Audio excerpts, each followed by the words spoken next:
hello everybody, and welcome to the Archery House, the home of the Stuart Professional Photography. And today we're doing another of our three favourite things with the amazing photographer that is Stuart Wood. For those who don't know, Stuart is an incredible commercial photographer and has had more than you can count on two hands or even four hands front covers of the Radio Times.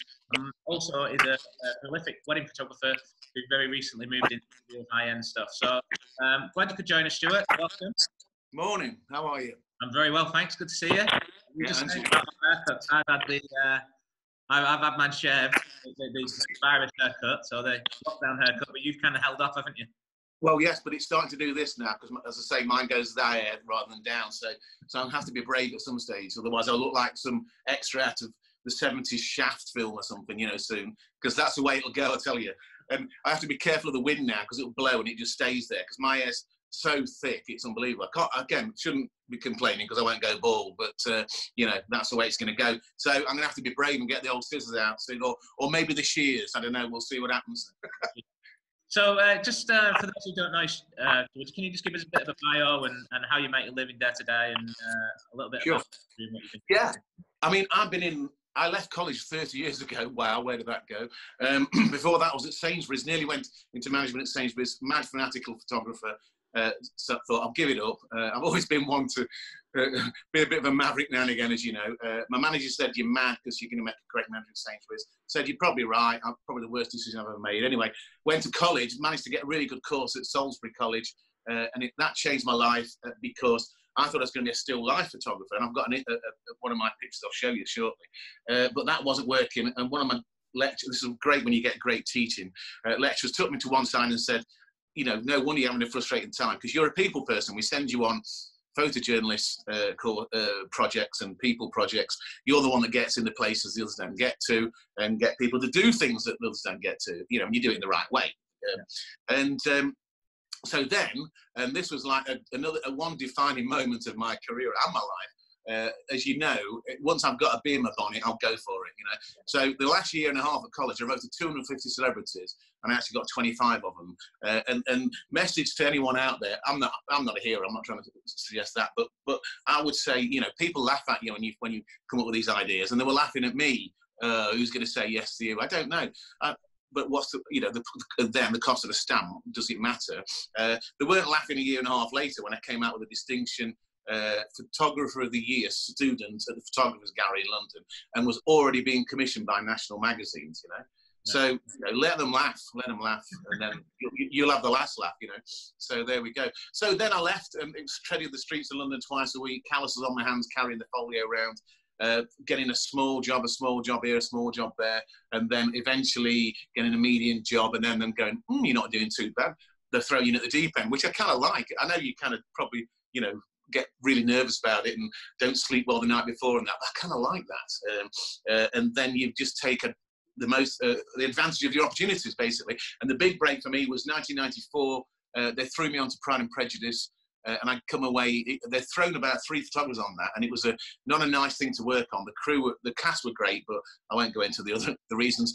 But anyway, I came away after 2 days with a bit all my nails down, even though I don't bite my nails, because I realised this is a really big opportunity. I came away with the main image that the BBC still flog today, because I had to sign all the copyright away, unfortunately, because if I'd have kept the copyright on that and a good few others, I'd have been on a beach earning 10% now, as Alan Rickman says in Die Hard, But anyway, it gave me a great break, and then I got known as like, why, you took that picture? So on and so on and so on. So became, I suppose, very successful in the TV and magazine world, got my Radio Times covers, which is the one thing that I was focused on for many years. I remember you telling me a story about Radio Times that you said it was like, to get the first one was the most difficult, but then as soon as you got the first one, they seemed to come like one after another, didn't they? And absolutely. On the Radio Times. Well, it's the same in life, isn't it? I suppose the hardest nut to crack is the first one, and then the other ones are quite easy, and the same with that. And I finally got there, and I'll tell you a bit more about it when I show you in a second. But yeah, we got there, and of course then you get known as, oh, he's a Radio Times covers photographer, so you get more and more, and folks notice as well. This is why very important. Make sure you get your picture credit. because I didn't sleep the night before very well when my first one was coming out. So I was thinking, I always say, well, I know the guys at the Radio Times are very professional, blah, blah, blah. But I always say you've got to put the Pratt factor in somehow, So somewhere along the line from it getting printed and to the, yes, you're getting your credit and then actually getting printed, some Pratt might come in. So you've got to incorporate the Pratt factor. So when the magazine, of course, the blooming magazine arrives every day, Tuesday, Wednesday, and it's always arrives at a certain time. The first time it was late, it was like, no, and I was walking up and down the corridor, and I bet I caught it before it hit the mat, and it's like, boom, there's my cover, there's my credit, and then the emails start coming in.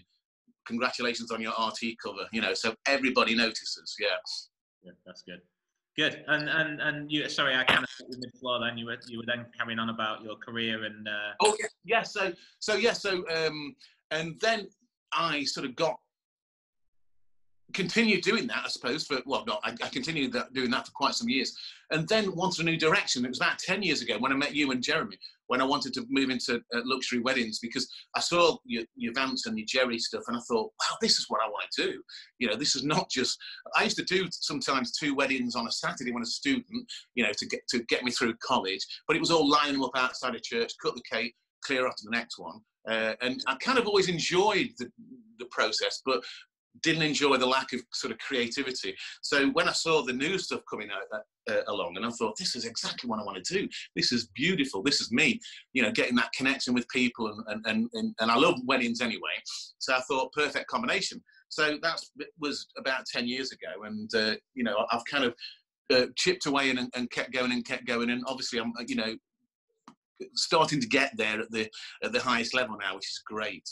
Yeah, it is amazing, and I know some of the venues that you're now kind of recognised with, and they really, you can't get any bigger, really, can you? And no. And when you've flown around the world, like last autumn, a Saudi family that I know, and they call me one of the family now. There must be some sort of weird Irish extraction of the Arab gene with my Celtic skin.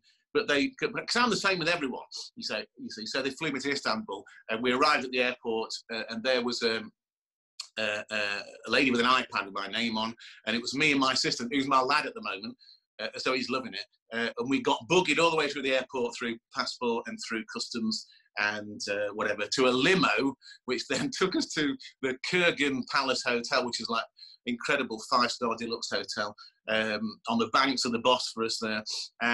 We had a suite to ourselves, and that was all laid on by the family. Yeah. So you think... I mean, some of the people...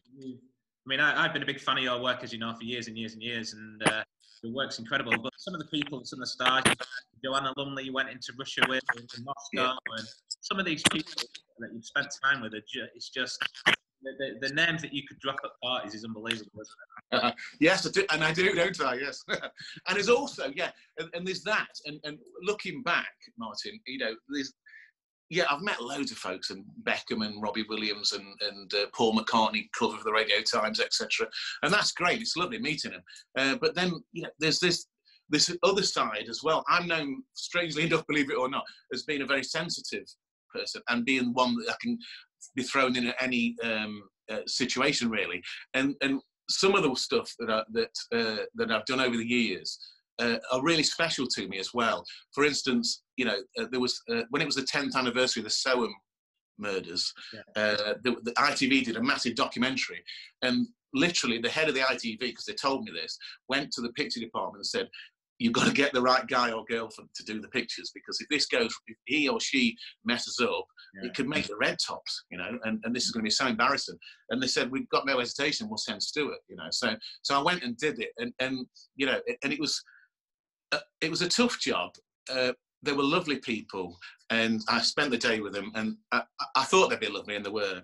But it was a really tough job. And I always feel guilty, because as I'm driving away, I always think, this has really affected me. But in a week I'll forget it, but they won't, and so that always really gets to me. So there's been a few of those. Some jobs have literally brought me to tears at the end, and I won't tell you about them because I might start going. But so there's, the experience I've had over the years are unbelievable.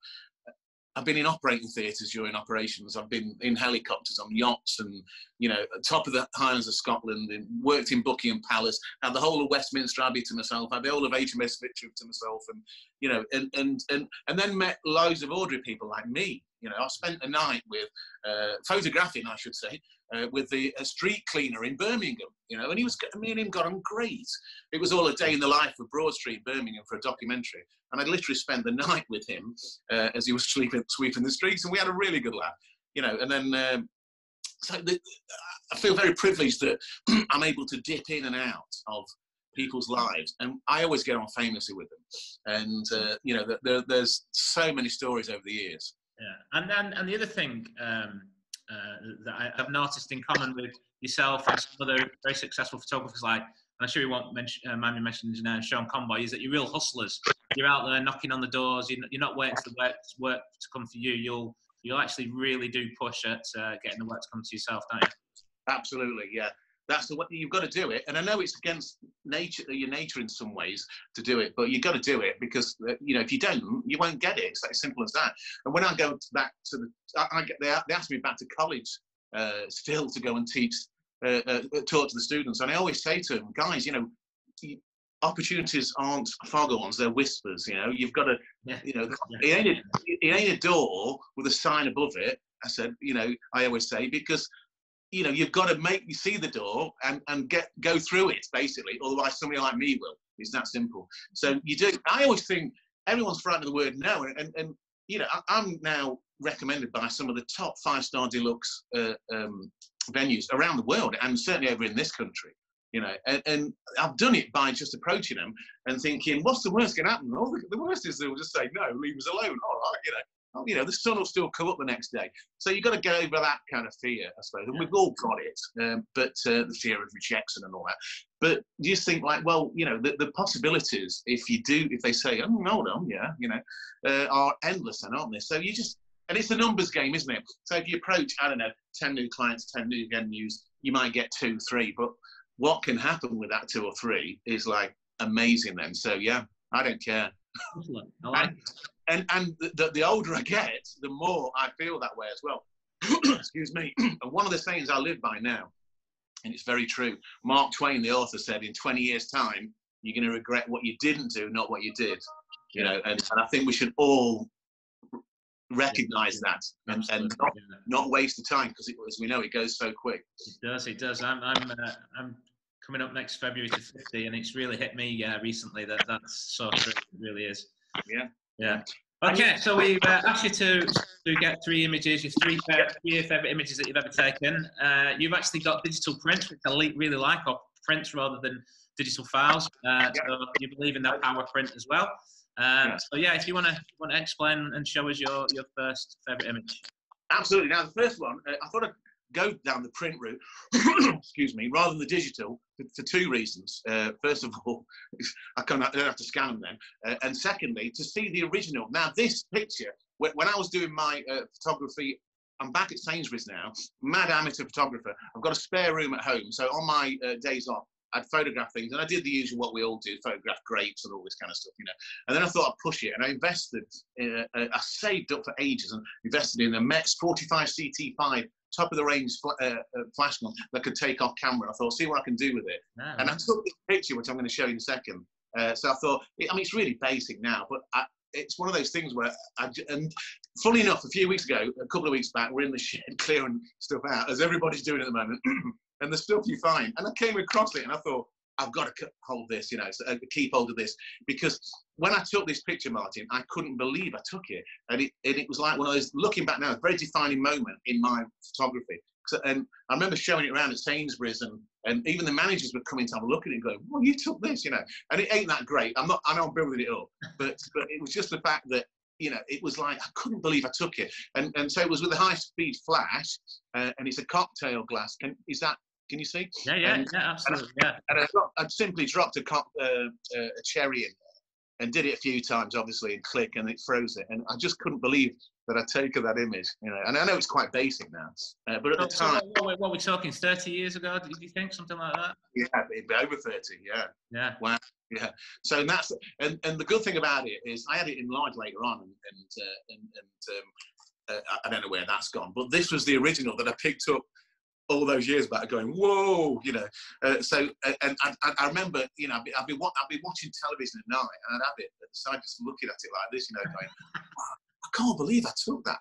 So that really inspired me to sort of keep thinking on ways of pushing things, you know, pushing your personal, keep raising the bar, and that was definitely the moment when I realised I could do that. Yeah, so that's the first one. Brilliant. That's a brilliant one to show. Yeah, that's exactly it is. And that's the original print look, you know, the original little naff little thing, you know, that you get when you pick your prints up. So the second one is, of course, another defining moment for me. That's my first Radio Times cover there. Yeah. So that was, as you know, I've told you this many times, and it's on the wall in there at the moment. A massive picture of that, because it's my first one. And I said to Liz, my wife, when I was struggling to get this, because it took me a while to get, I've got every other cover you can imagine except that one.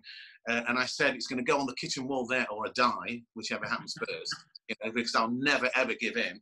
And then, I don't know what, like we were saying before, the first one's the toughest nut, and since then I've got loads of them, and I'm not being complacent, I still love that. But there were times when I didn't think I was going to get it, and I was getting every other magazine cover you can imagine except that one, of course. And it's like, so, but I had to claw through the mud to get there, but I got it in the end. And so it's on the kitchen wall now, and it'll never leave, because it'll always stay there, because that was always my first one, you know. So that was, and of course, what was great as well, I then went, and I love life when it keeps you up the backside with a good size 12 Doc Martin. I went to my local Asda just down the road and bought a load like this, and it was on the conveyor belt. And as it got to the girl at the checkout, she goes like, "Why are you buying all those?" So I went, because I took the picture, and she just went, "Yeah, right." So, didn't believe me, so I thought, good, that's justice for being big-headed, isn't it? There we go. And was that one of your proudest moments, would you say, as well, when you got that cover? Absolutely, yeah. You know, similar in ways, in different ways. You know, they're quite similar moments. Like, whoa, you know, I've done it. You know, So that's that. And the third one is, I'm being a bit naughty because it isn't actually one picture, but this. And one thing I'll suggest to, and I did this on the Graphic Studio one, as you saw, there's an amazing YouTube video by Peter Dinklage from Game of Thrones, and he goes back to address his college, and it's absolutely brilliant. And it's quite funny because he's quite an amusing guy, and at the end it's like beautiful what he says to them to inspire them. So I'll give you a link if you want to put that on, because I recommend everybody watches that. It's really beautiful. But like he says, don't look for defining moments because they've already happened. I think that's brilliant, because you know, I didn't realise that was a defining moment, and I suppose I did in a way that was, but you know, but I know exactly what he means. You know, don't look for defining moments; they've already happened, and they will happen again. I know you can predict certain things, like you getting married and first child, or your children being born, and all that. But I think that's a great sort of way to sort of inspire you. So, and this I am more proud of than I can tell you. And it's not one picture; it's a collection of pictures. And this, as you know, it took 5 years to compile. And this was a collection of D-Day veterans, and it was all ready for last year's. And this is beautifully printed by our good friends at Graphy, of course, handmade. Right, and it's absolutely fabulous. And this was a personal project for you. It started off that way, didn't it? And yeah. I've always been very mad on history of the Second World War, and then since I left college, I thought, these guys are my heroes, the D-Day veterans. Well, anybody who's fought for my freedom, actually. And let's photograph them, you see. So anyway, the years kept clocking on, and it was 5 years ago. I thought, if I don't do it now, I never will, and I'll always regret it. So, and I hadn't got a clue where this thing was going to go. But in the end, we got a collection of 29 people from Tynemouth all the way down to Herne Bay, everywhere in between. And also, oh, hold on, somebody's ringing me. Oh, sorry. Some flipping typical, is this phone never rings these days, and somebody rings. That's fine. Anyway, yes, and I went over to Normandy as well in 2017 to go out with them and experience it all, and it was brilliant. It was absolutely brilliant. So all over Britain and in Normandy, and this collection, and then I got the exhibition together. And everybody contributed. It was great. I mean, Graffi did the book, One Vision Imaging did all the prints and the printing for it brilliantly, and so on and so on. And so we got last year, from May to September, which is the big anniversary of D-Day, of course, 75th, I got the main exhibition in the National Memorial Arboretum with it. And they told me, their words, not mine, it's the best exhibition they've ever had.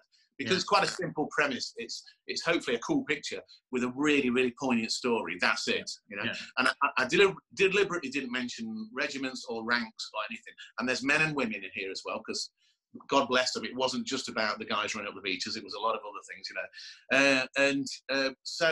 So we got the Arboretum from May till September. Then we had this one of my clients. Oh Jesus! Now the phone. Can you get that, somebody? Then we got this amazing gala evening donated by one of my clients, Four Seasons Hotel, 10 Trinity Square, sorry, not Hampshire, in London, which was a really proud moment, because you won't believe this with my accent, but my granddad was actually a true Cockney, and he was a Royal Fusilier, fought in the Great War, you know, never knew him, and if you've been to 10 Trinity Square, you look out the window, there's the Tower of London, which is still, I think, the official headquarters of the Royal Fusiliers, you know. So on the night when I did my speech, I went like, I never knew you, Grandad, but this is for you as well, you know. So that was a nice moment. So we had this amazing evening. You couldn't get to, could you? Because I'd invited you. I was away, unfortunately, yeah. I was gutted, absolutely gutted. I think I was in Dubrovnik, actually, at the time. Yeah.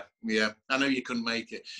So that was great. And then the National Army Museum at Royal Hospital Chelsea took it from, October all the way through to Christmas, you see. And then there was stuff planned this year, but of course it's all been cancelled, because I think there's still some life in it as well with this. But very proudly as well, of course, we sold this book with Jeremy and Graffi, raised thousands for the British Legion.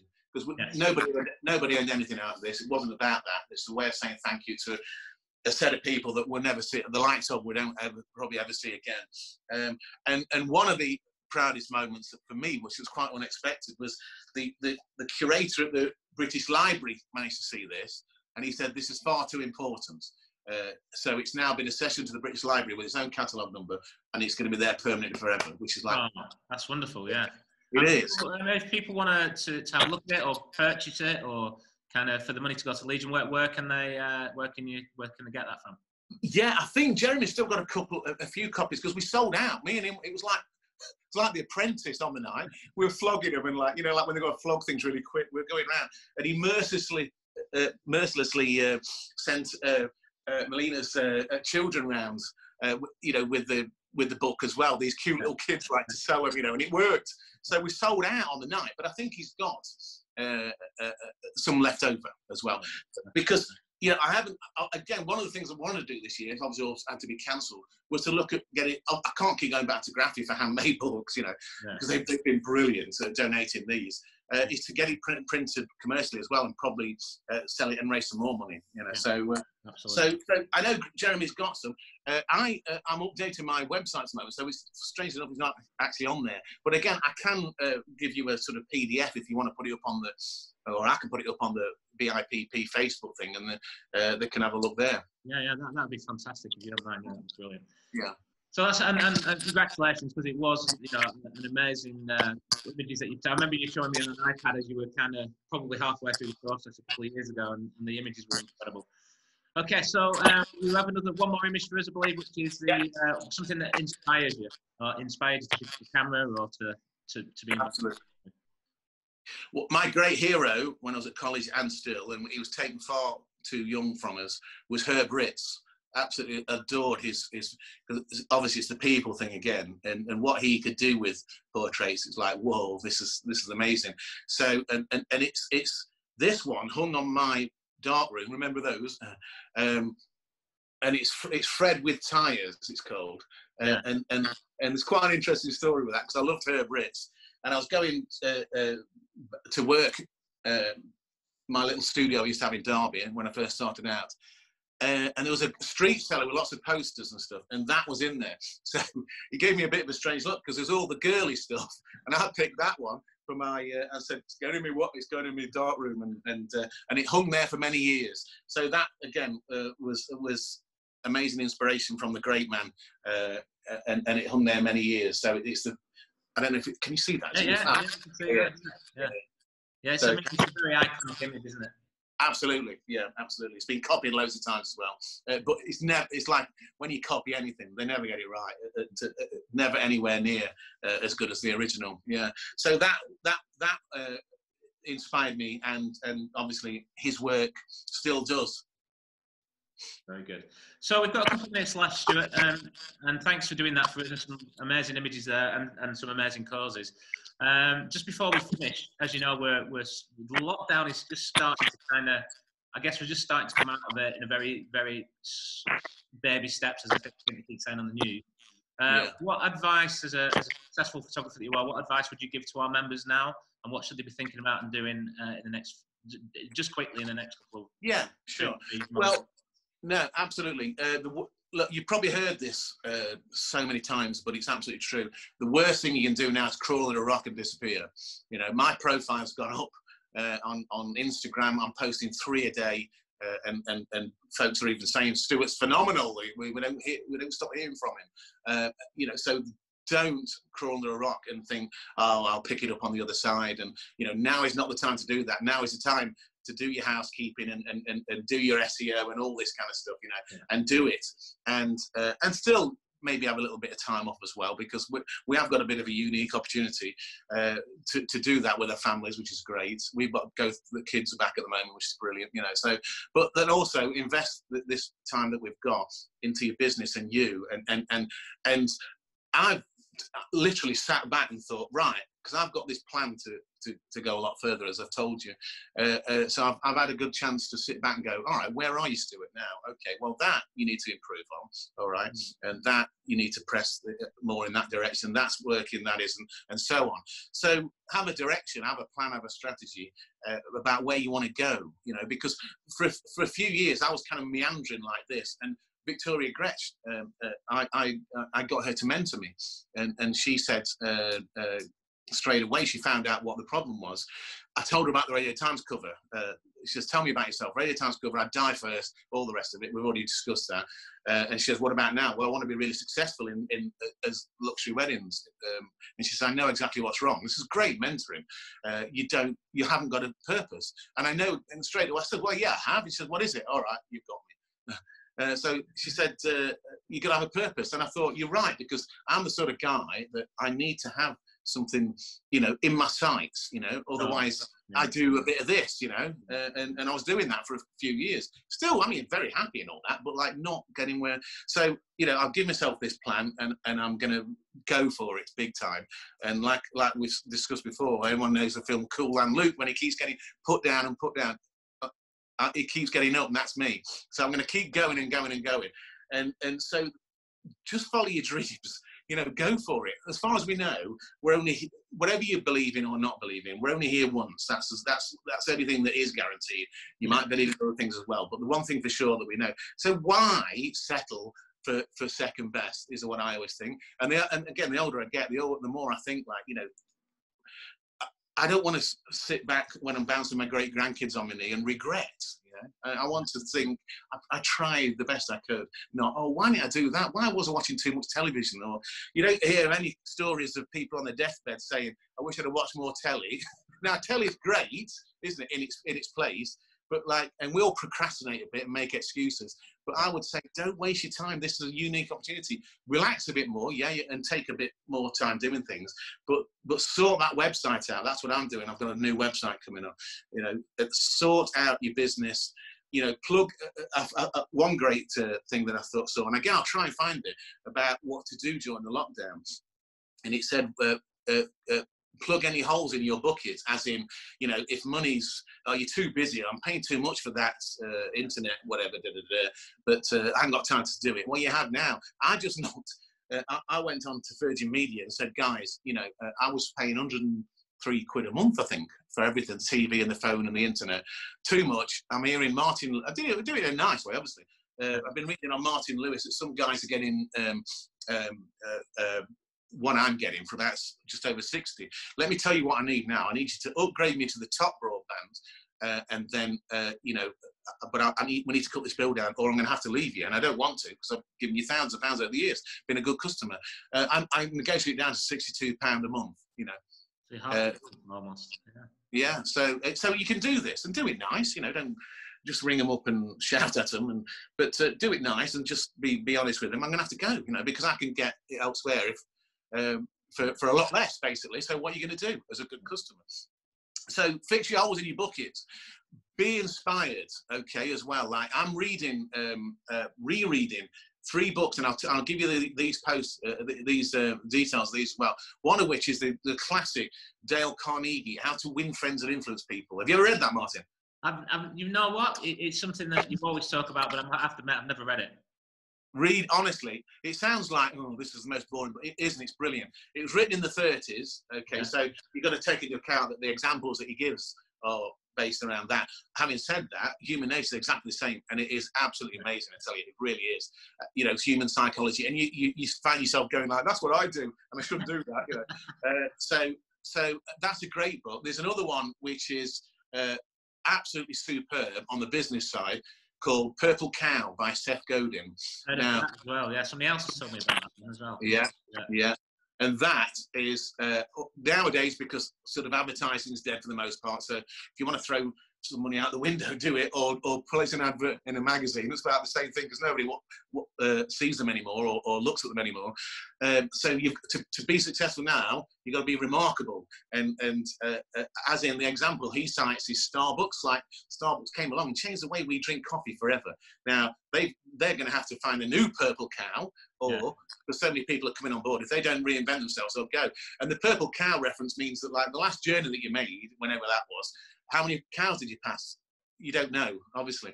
But if there'd been a purple one in the field, you would have noticed. You see? Yeah. Brilliant. And the other thing that hit me between the eyes was the opposite of remarkable isn't unremarkable. It's very good, and that's what you got to realise. There are a lot of people that are very good. You've got to be remarkable, you know, and above that, and it'll happen, you know.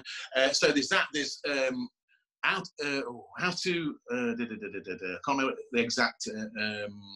It's by Tony Robbins. Awaken the Giant Within. That's right, and that's like really motivational as well, because you know what he's like, that guy, the American guy, the motivational speaker. So I'll put your links on that. I'll tell you the other thing. The bit where I got the opportunities on Whispers, Not Foghorns. I found a free book. You can find free books on Kindle, believe it or not. Now, Amazon won't tell you about this for obvious reasons, but there is a way of. I can't remember how I did it now. I just heard about it and Googled it and found it. And I found this amazing book. It's called Alexander the Great Macedonian or whatever. And I'm quite interested in him anyway. But then when I read it, it isn't about that at all. It's all about the study of genius and how you can get really good at what you do. And it isn't, in virtually every case, it isn't a God-given gift. It's the fact that they've practiced and practiced and practiced and practiced. You know, and there's I don't know if you heard of it. I'm sure you've heard of the 10,000 hour rule. You know, that once, okay, and that's in there, and it discusses that as well. That if you put 10,000 hours in, you'll probably be pretty good at whatever it is you're doing. Yeah. You've got to choose your subject, right? Because if I kicked a ball around 10,000 hours, I still never played for Derby County. You know, because I'm not good enough. I know that, but I remember the 10,000 hours happening to me in photography, because I got a bit worried about it, because I'm very passionate about this, as I can't help coming out. But when I must have done my 10,000 hours, I was thinking, this is weird. Am I losing, you know, my sort of passion for this? Because this is getting too easy. I don't have to think about things anymore. And I was getting quite concerned. I realised now, I'd obviously put my time in the 10,000 hours. So I don't now. And I'm not a genius, but I'm known for the lighting, etc., etc. It's because I've done it again and again and again and never been satisfied. And I've got to the level that I've got by practice, you know, and trying things and not just sitting back going, oh, it's a job. To me, it's not a job, you know. I want the next picture, the next job to be better. So I do actually remember the moment that happened with me. And now I'm at the lucky stage, I suppose, where I don't have to think much about the technical side of things, certainly the lighting and stuff, and that releases me to now to like, okay, now Stuart, here's your challenge. You don't have to think about that. Now do the best pictures you can, you know, and you don't have to think about the technical side of it too much. You can concentrate on the creativity. So, and I'll put links to these things up, and I don't know if you can still get that book or get it free. I don't know, but it's brilliant, and it says that thing about opportunities, you know, which not fun.